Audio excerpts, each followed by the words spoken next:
केबे सुधुरिबे Donald Trump. Bharat पक्षर एक स्पष्ट करा जायछि जे भारत और पाकिस्तान भितर युद्ध विरति रे अन्य कोनोसी विदेशी नेतांकर सहमति रे होई नाही, किंतु एक कथा को ग्रहण करबा पई नाराज डोनाल्ड ट्रंप जेबे भी जेउठी भी सुजोग पाउचंती भारत एवं पाकिस्तान भितर युद्ध विरति पई निज मुहरे निज बड़ीमा को प्रचार करूछंती। वर्तमान स्थिति रे भारत एवं अमेरिकार संपर्क टिके भलो नाही। रूस पाई ट्रंप भारत उपरे टैरिफ रा माड़ करूछंती। ट्रंप को नोबेल निशा घरिछि। पृथ्वी रे शांति प्रतिष्ठा पाई ट्रंप सते जेमिति शपथ करिसंती, किंतु तांकर मुख्य लक्ष्य टिके प्रशंसा पाइबा, नोबेल पुरस्कार पाइबा। आउ एथिपाई केबे केबे रूस राष्ट्रपतिंकर फोटो शेयर करी दर्शाइबा पाई ट्रंप चाहुचंती जे अमेरिका रूस ठारू भी बड़ एवं शक्तिशाली। अमेरिकार राष्ट्रपति डोनाल्ड ट्रंप पुणी थरे दाबी करिसंती जे से भारत एवं पाकिस्तान भितरे युद्ध विरति करिसंती। व्हाइट हाउस रो ओवाल ऑफिस रे राइट अबाउट एवरीथिंग लेखाथिबा एक टोपी पिंधी डोनाल्ड ट्रंप कहिसंती जे से भारत एवं पाकिस्तान मध्य संभाव्य परमाणु युद्ध को रोकिचंती।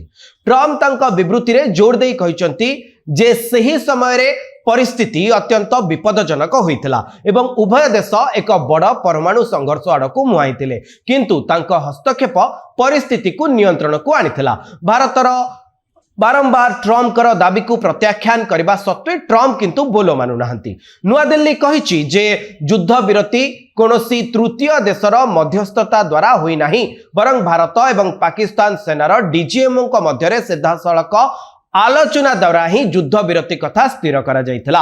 भारत यह मध्य स्पष्ट करिछि जे ऑपरेशन सिंदूर रे प्रचुर क्षति सहिबा परे ही पाकिस्तान युद्ध विरति करबा पई राजी होइतिला। प्रधानमंत्री नरेंद्र मोदी संसद रे कहिथिले जे ऑपरेशन सिंदूर बंद करिबार संपूर्ण निष्पत्ति भारतर थिला एवं एथिरे कोनोसी विदेशी नेतांकर भूमिका ही नाही।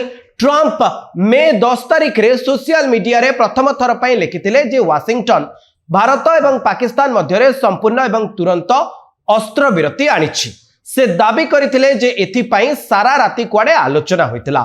सेबेठारु ट्रंप सार्वजनिक भावे अनेक थर दोहराइछंती जे से भारत एवं पाकिस्तान भितरे जो उत्तेजना थिला ह्रास करिबारे एक मुख्य भूमिका नैछंती एवं परमाणु युद्ध को कुआडे डोनाल्ड ट्रंप रोकी देइछंती। मु मने पकई दबा पई चाहिबी जे आसिफ मुनीर अमेरिकार माटीरू जोठी डोनाल्ड ट्रंप राष्ट्रपति अछंती भारत को धमक देइथिले परमाणु आक्रमणर एई किछि दिन तळर कथा।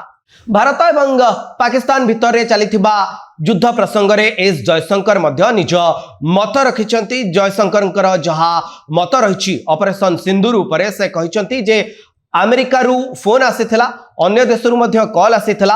एहा कोनोसी लुचा कथा नुह।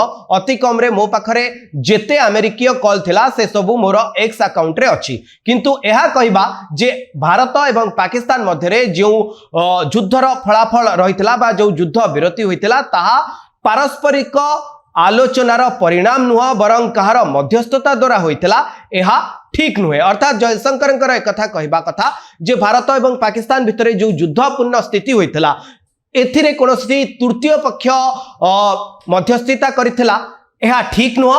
भारत एवं पाकिस्तान परस्पर भितरे आलोचना करी युद्ध विरति करिथिले एक कथा को जदि किए ग्रहण करूची एहा मध्य ठीक नुह। भारत बारंबार कहूची जे भारत एवं पाकिस्तान भितरे जो युद्ध विरति होइथिला एथिरे उभय देशर डीजीएमओ स्तर रे आलोचना होइथिला। ऑपरेशन सिंदूर फल रे पाकिस्तान अनेक क्षति सहितला, जहा परे पाकिस्तान निज आडू युद्ध विरति पई राजी होइथिला। एक कथा भारत पक्षरु अनेक थर कह जायछि, किंतु दुर्भाग्यर विषय डोनाल्ड ट्रंप जे बुझिबा पई नाराज, जे एक कथा ग्रहण करिबा पई नाराज, जे भारत बारंबार कहूछि जे भारत पाकिस्तान रो युद्ध विरति रे अमेरिका बा विश्वर अन्य कोनोसी नेतांकर हस्तक्षेप नाही। एहा परे मध्य डोनाल्ड ट्रंप बारंबार गोटे कथा को दोहराइबारे व्यस्त।